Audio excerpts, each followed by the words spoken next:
Hey guys, it's Mickey, also known as Misfit Mick, and I want to welcome you to my podcast called the Misfit Revival. This is my first ever episode, and I thought it would be really unique to tackle being on a calorie deficit and identifying when it's harmful and when it's helpful. So, a little bit about me. I started my fitness journey, my weightlifting journey, end of 2023, but I've always been extremely athletic. I was all-stars in softball. Honestly, any athletics I always excelled in.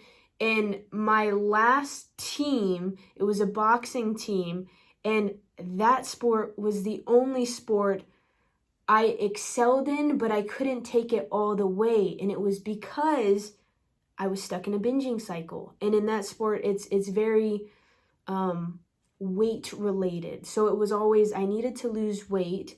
I was never really told how to do that. I didn't know calorie deficit. I didn't really understand calories. All I knew is that I needed to sweat more. I needed to work out more. And that would essentially burn more calories and I would lose fat that way. But little did I know while I was doing that, I was creating this belief that I could only eat when I earned it. So going back to end of 2023 when I started my weightlifting journey and my fitness journey, I was introduced to macros at the same time and a calorie deficit. And this was all like, oh my God, that's all I have to do. Just hit 150 grams of protein and be at this calorie intake. I was like, that's easy. And it really was. For the first 3 months, I made a lot of progress. And in that, I was just coming off of like my lowest weight. I had binged and fallen into like a partying life, got into my almost highest weight, was starting my fitness journey, got introduced to macros, and I started seeing, muscle and the weight fall off. And that made me feel really good. But what was shocking to me, and I always questioned it, is why was it so easy to get rid of the binging cycle like that? The day that I decided to start counting calories and counting macros, I didn't have a problem with binging anymore. And so part of me just wanted to leave it like that as well. But as I look back now, there was restriction hidden in the calorie deficit. And what I mean by this is everything was perfect for, a good few months, things like that. Well, finally, I hit a wall and I was weighing myself every day. The scale stopped dropping. I started really focusing on my body. I got trapped in this body dysmorphia cycle. And so then I'd be like, you know what? I want, a piece of chocolate or, I want that cookie or whatever.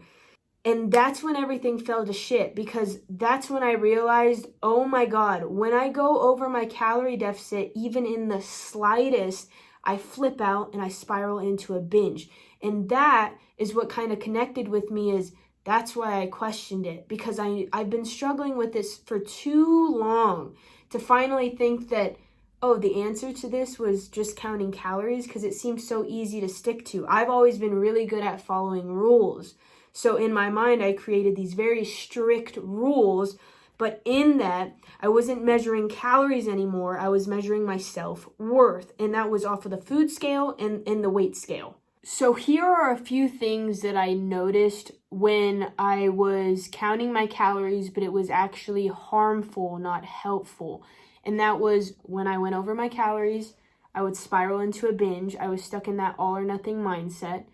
I was mentally filtering. And what that means is if I went for whatever, those few months or those couple of months where I was perfect, but I binged, it was like all I could focus on was that binge. Nothing, all of that progress, all of that hard work, it just went out of the window. It didn't even register to me that I had done that because I was so focused on how I just messed up. Another thing that I would really struggle with is feeling like a failure, right? Like, God, I'm so pathetic, or I'm a failure because I can't even do this. Well, that's labeling. And those are 3 cognitive distortions. So I always think it's interesting to look up cognitive distortions, whether it's the all or nothing mindset, catastrophizing, mental filtering, emotional reasoning. I think there's like 10 or 11 of them. But when you start to understand what has happened is your mind has developed in a certain way due to whatever, childhood experiences, life, all of that, you'll start to realize, holy cow, I need to work on this before I can do this. Remember that our biggest struggle is food. So don't put so much pressure on yourself when you're in this calorie deficit. Just have it be more of like a layout, like a map, if you will. But if you steer off that map a little bit, it's okay. Just get back on track tomorrow. And if you binge, you don't have to restrict those calories the day after to stay in your calorie deficit. It's just all about trying every single day. You just try, and you understand that if you go over, everything is going to be okay, and that you can go over and still be in a calorie deficit. And it's also logically breaking that down when you're dealing with the food noise and the urge to binge, that if I go over by 300 calories and my mind wants to convince me that I have ruined everything and that the only way to make this feel better is to go over by another 3,000 calories. I know we don't think about it in the moment, but logically it's just insanity. There's also a really important point to remember, and that is that fitness is not all about shrinking your body. Sometimes starting your fitness journey is just getting up and going for a walk consistently, or stop eating out so much, get rid of fucking DoorDash. That app took a lot of money from me. Well, I gave it a lot of money. Or just pushing yourself in the gym, or showing up when you say you're going to show up to the gym. But fitness is not all about shrinking your body. And I think that's something that we have to be really, really cautious of when we feel like, okay, I feel really good about myself when I'm not binging, or feel like I didn't eat a lot today, because that's not the point. Same when you're struggling with body dysmorphia.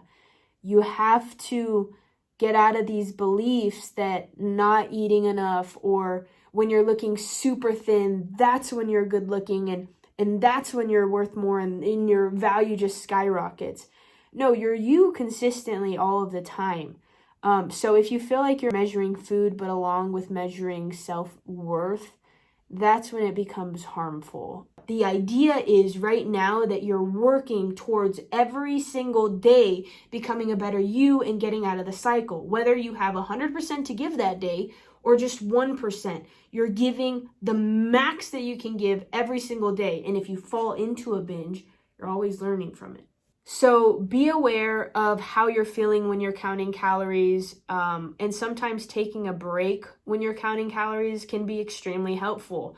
I did that for a while, and when I got back into when I gained my hunger and my fullness cues again, I remember for a while I got off of my calorie deficit and I tried intuitive eating, and then it was like, okay, I really like this, but I also have fitness goals that I want to chase.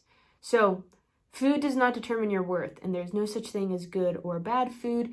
And quite honestly, why on earth would you even want to exist if you couldn't enjoy the amazing food that people create? I mean, there's so many flavors, and food is good, and there's nothing wrong with that. But just keep in mind that a calorie deficit can be more harmful and send you into a binging cycle, rather than being helpful as a tool for fitness and getting you to where you need to go. But that's about all my rant for today. And if you guys have any questions, or if you enjoyed the podcast, let me know in the comments below. And I will see you hopefully next week. Bye.